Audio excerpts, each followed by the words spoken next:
Donald Trump has ousted his Attorney-General Pam Bondi, the second cabinet member he's fired since the start of the year. America's editor John Lyons is at the White House for us. John, good morning. Mr. Trump has sacked a loyalist here. Why? Well, good morning, Emma. We're coming to you live from the White House, where not that long ago, President Trump sacked, as you said, his Attorney-General, Pam Bondi, who was one of his most vocal public supporters. How many times I've heard her say that he's the greatest president ever, or words to that effect, I can't count.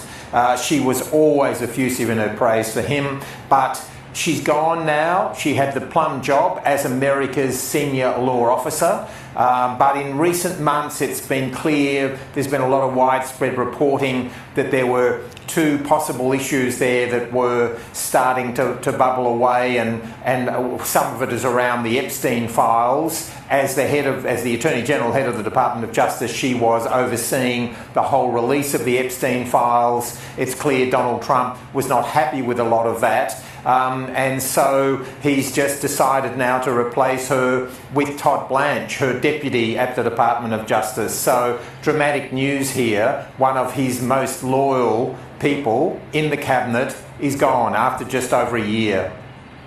Who is Todd Blanche, the new acting Attorney General?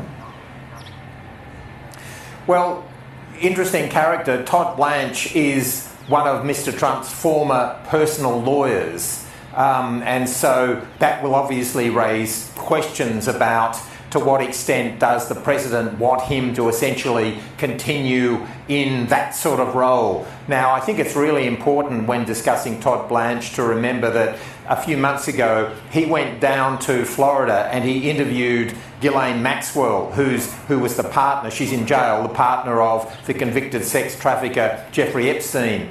Now, he went there supposedly to find out whether there was anything that had been overlooked in initial investigations, and he did the interview with her. Many people at the time raised their eyebrows and said a former personal lawyer of Donald Trump shouldn't be doing the interview on a subject that does, in different ways, impact on Donald Trump, even though he's denied any wrongdoing at all. And then it was later emerged that she had said he's clear, he has nothing to answer for. Shortly after that, she was moved to a much better prison facility. And so I think the Democrats now here are starting to say all of this is improper. They claim she's weaponised the Department of Justice. Donald Trump and her supporters until now have said that she's dramatically cut down on crime in America.